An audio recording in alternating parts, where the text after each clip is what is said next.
ആരോടാ രാജൻ ഇത്ര വാശി? ടീച്ചർ അല്ല മാഡം. കൃഷ്ണൻകുട്ടി രണ്ട് ചാരം കെടുക്ക. മാഡം ഈ ആ സമയത്ത് ഇതുവഴി വന്നപ്പോ വെറുതെ ഒന്ന് കയറണമെന്ന് തോന്നി. കോളേജിൽ ഞാൻ ക്ലാസ് എടുക്കുമ്പോ വില്ലത്തരം കാണിച്ചിരുന്ന രാജൻ ഒട്ടും മാറിയിട്ടില്ല അല്ലേ?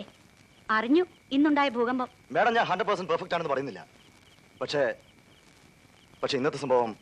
Yes, I know it. അതുകൊണ്ടാണ് ഞാനിവിടെ വന്നത്. രാജൻ ഇവിടെ വിടണമെന്നുണ്ടോ? ഏത് സ്റ്റേഷൻ എനിക്ക് ഒരുപോലെയാ. പക്ഷെ ഇവിടെ വിടുന്നതിന് മുമ്പ് ഈ കാക്കി കുപ്പായിട്ടുകൊണ്ട് രാജമാണിക്യ നാടാരോട് പകരം വീട്ടണമെന്ന് എന്റെ മനസ്സ് പറയുന്നു. നടക്കുമെന്ന് എനിക്കറിയില്ല. ഇലക്ഷനിൽ ഇവിടെ പലതും സംഭവിച്ചേക്കാം.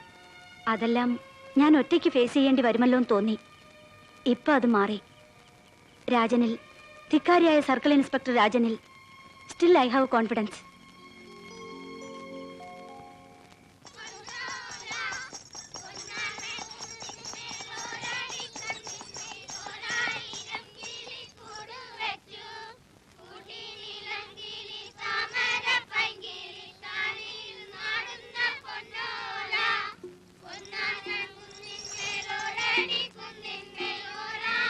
വേണ്ട, ഞാൻ ചോദിക്കാം.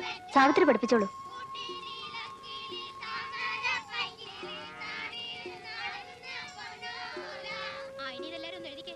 എന്തേ? ഒന്നുമില്ല, ഈ സ്ഥലം കണ്ടപ്പോ ഒന്ന് കേറണമെന്ന് തോന്നി. മേം സാബ്, ബഹുമാനമുള്ളവരെ ഞങ്ങൾ അങ്ങനെയാ വിളിക്കുക. സാബിന് ഇപ്പോഴും എന്നെ പേടിയല്ലേ? മേം സാബ്, ഗംഗ ഒഴുന്നൊരു നാട്ടിൽ നിന്നാണ് ഞാൻ വന്നത്. ഞാൻ സത്യമായി പറയൂ. ജഗ്ഗുന്നാ പേര്. ഇവിടെ വന്നപ്പോ ആദ്യം കണ്ടത് മേം സാബിനെയാ. ആരോടെങ്കിലും ഒന്ന് സംസാരിക്കണം തോന്നിയപ്പോ ആദ്യം മേം സാബിനെയാ ഓർമ്മ വന്നത്.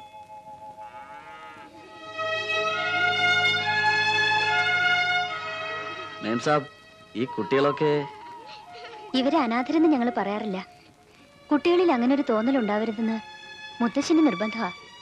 അവരിവിടെ വളരും, ഇവിടെ പഠിക്കും, ഞങ്ങളുടെ കുട്ടികളായി. അപ്പോ എനിക്കിവിടെ താമസിക്കാലോ? വീട് അങ്ങനെയൊന്നുമില്ല. ആരെന്ത് ജോലി എന്നാലും ചെയ്യും. പക്ഷെ എന്റെ പാട്ട് കേൾക്കാനാ എല്ലാവർക്കും ഇഷ്ടം. ഇവിടുത്തെ പോലൊന്നുമല്ല. അവിടെ പാടിയ നൃത്തം ചെയ്യും, നോട്ടുമാലകൾ ഇടും. ഹിന്ദി പാട്ട് മാത്രമേ അറിയൂ? പാട്ടുകൾക്ക് എന്തിനാ ഭാഷ? ഞാൻ എല്ലാ പാട്ടും പാടും. ആരാണ്? നമസ്തേ ജി. എന്താണ്? ഞാൻ വെറുതെ.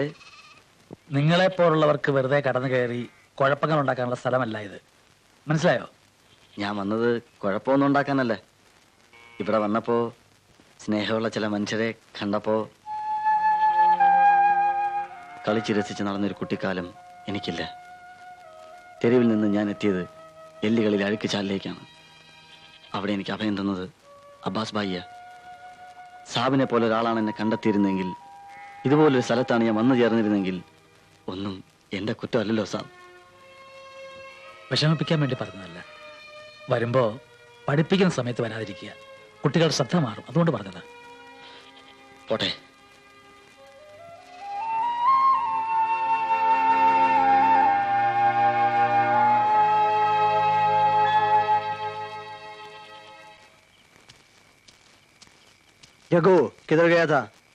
ഞാൻ ഇന്ന് ഒരുപാട് പേരെ പരിചയപ്പെട്ടു.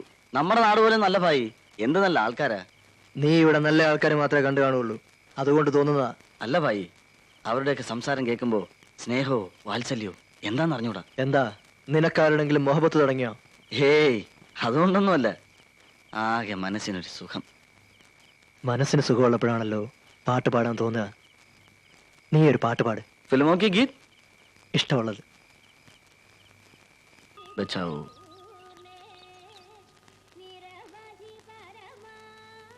മേം സാബ് ജയിക്കും. ഞാൻ പ്രാർത്ഥിച്ചപ്പോ ഭഗവാൻ പറഞ്ഞു. പക്ഷേ ഞാൻ ജയിക്കരുതെന്നല്ലേ നിങ്ങളുടെയൊക്കെ ആഗ്രഹം? ഞങ്ങളുടെയൊക്കെയോ?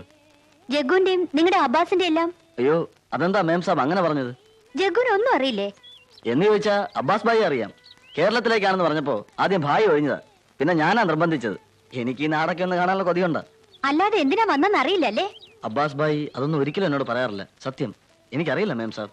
എന്നാൽ എനിക്കറിയാം. ഇവിടെ കുഴപ്പമുണ്ടാക്കി എന്നെ തോൽപ്പിക്കാൻ നാടാന്റെ ആളായിട്ട്.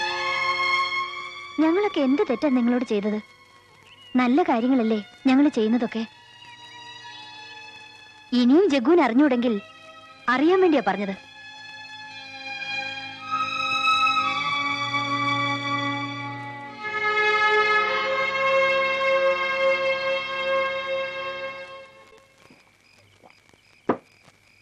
എനിക്ക് നിന്റെ ആ സ്ഥാനാർത്ഥികളെ ഒന്ന് കാണണമല്ലോടാ. നീ എന്റെ ആളാണെന്ന് അറിഞ്ഞിട്ടും അവൾ നിന്നോട് ഇങ്ങനെയൊക്കെ സംസാരിച്ചോ? എനിക്ക് ഇച്ചിരിയൊന്നും കാണണ്ട. ഞാൻ ചോദിച്ചതിന് ഉത്തരം പറഞ്ഞാൽ മതി. നമ്മൾ എന്തിനാ ഇവിടെ വന്നത്? അതൊക്കെ പിന്നെ പറയാം. വാ, വന്നു എല്ലാം കഴിക്കേ. വേണ്ട, ഞാൻ ചോദിച്ചതിന് ഉത്തരം പറയാതെ പച്ച വെള്ളം കഴിക്കില്ല. നമ്മളിവിടെ വന്നത് തല്ലും ബഹളം ഉണ്ടാക്കി പാർവതിയെ തോൽപ്പിക്കാനാ? അത് പറ. തല്ലും ബേളം ഉണ്ടായത് വേണമെന്ന് വെച്ചിട്ടല്ല. പക്ഷെ ഏറ്റെടുത്ത് നടത്താതെ പോയ ഒരു സംഭവം അബ്ബാസിന്റെ ജീവിതത്തിൽ ഇന്ന് വരെ ഉണ്ടായിട്ടില്ല. നമ്മളെപ്പോലെ ആരും ഇല്ലാത്തവരല്ലേ അവർ വളർത്തുന്നതും പഠിപ്പിക്കുന്നതും ഒക്കെ. ആളുകളെ ജോലി ചെയ്ത് ജീവിക്കാൻ ശീലിപ്പിക്കുന്നില്ല അവര്.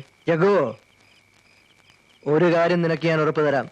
പാർവതിക്കും ആശ്രമത്തിനും അവരെ സ്നേഹിക്കുന്ന സാധാരണക്കാർക്കും ഒരാപത്തും വരില്ല. ടീക്ക്?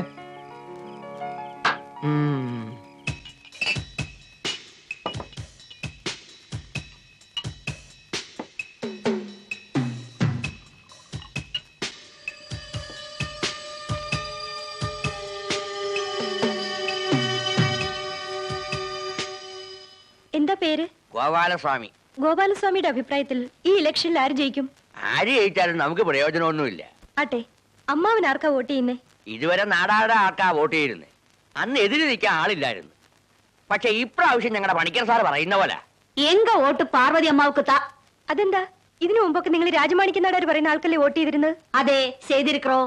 அவரு நிறைய பணம் தருவாங்க, சாரி தருவாங்க, சாராயம் தருவாங்க. இனிமேல அது நடக்காது. അതെന്താ കാരണം? இந்த வாட்டி நாடார் என்ன குண்டாயசம் காமிச்சாலும் பணிக்கிற சாரோட சின்ன குழந்தைக்கு தான் நாங்க ஓட்டு போடுவோம். அப்படித்தானே? அப்படிதான். அப்படிதான்.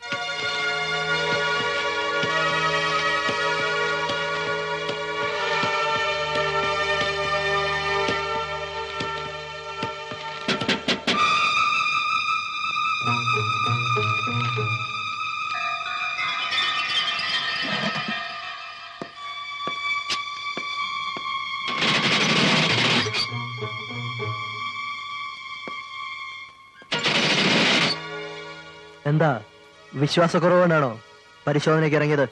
വിശ്വാസക്കുറവുകൊണ്ടല്ല. ഈ നാട്ടിലില്ലാത്തൊരു പരിപാടി ആയതുകൊണ്ട് ഒരു മനസമാധാനക്കുറവ്. അബ്ബാസിന്റെ പണി അബ്ബാസിന് വിട്ടുതരിക. நான் 1000 வாட்டி சொன்னேன், இவன் நம்பவே இல்ல. நீங்க நிம்மதியா நம்ம வேலையை பாருங்க. வரேன், வாயா. சந்தேகம் பிடிச்சவங்கலாம் கூட வச்சுட்டு பெரிய தொல்லையா போச்சு. എടോ നാടരെ, അവൻ പറയുന്നത് വിശ്വസിക്കാവടോ? അവന്റെ താടിയും മുടിയും നോട്ടും എല്ലാം കൂടെ കാണുമ്പോ நீ கவலையே படாத. அவன் பாக்குறதுக்கு தான் அப்படி. யாருகிட்டயும் பேச மாட்டான். ஆனா காரியத்துல கெட்டிக்கார. അതല്ലടോ ഞാൻ പറഞ്ഞു വന്നത്. നമ്മുടെ അന്നത്തെ വിരട്ട് ആ പത്രക്കാരി പെണ്ണിന് ഏറ്റ ലക്ഷണമില്ല. ഇനി അവളെ വെറുതെ വിട്ടാൽ നമ്മൾ ആപ്പിലാവും. ഞാൻ പറഞ്ഞില്ല എന്ന് വേണ്ട. என்னையா பைத்தியக்கார மாதிரி பேசுற? അവൾ വീണ്ടും എന്തൊക്കെയോ കുണ്ടാമണ്ടികൾ ഒപ്പിക്കാൻ പോവാണെന്നാണ് ഇന്റലിജൻസ് റിപ്പോർട്ട്.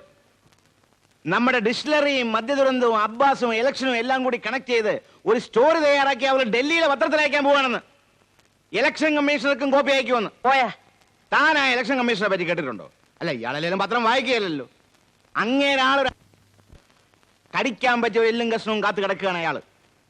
മോങ്ങാനിരിക്കുന്ന പട്ടിയുടെ തലയിൽ തേങ്ങാ വീണെന്ന് പറഞ്ഞതുപോലെ ഈ ന്യൂസ് സ്റ്റോറിയും കൂടി ആവുമ്പോ ഇലക്ഷൻ എങ്ങാനും ക്യാൻസൽ ചെയ്യുമെന്നാണ് എന്റെ പേടി. யாரியா அந்த எலெக்ஷன் கமிஷனர்? சீஃப் மினிஸ்டர் நம்ம பக்கம் தானே. ചീഫ് മിനിസ്റ്റർ അല്ല, പ്രൈം മിനിസ്റ്റർ പക്ക വരുന്നാലും ഒന്നും ചെയ്യാനാവില്ല. തനിക്ക് അറിയാൻ മേലാഞ്ഞിട്ടാ ഇലക്ഷൻ കമ്മീഷണറെ. ഒരു നിലയ്ക്കും ആ പെണ്ണ് എഴുതുന്ന ഒരു സ്റ്റോറിയും ഡൽഹിയിൽ എത്താൻ പാടില്ല. ஓ, அப்படி ஒண்ணு இருக்கா?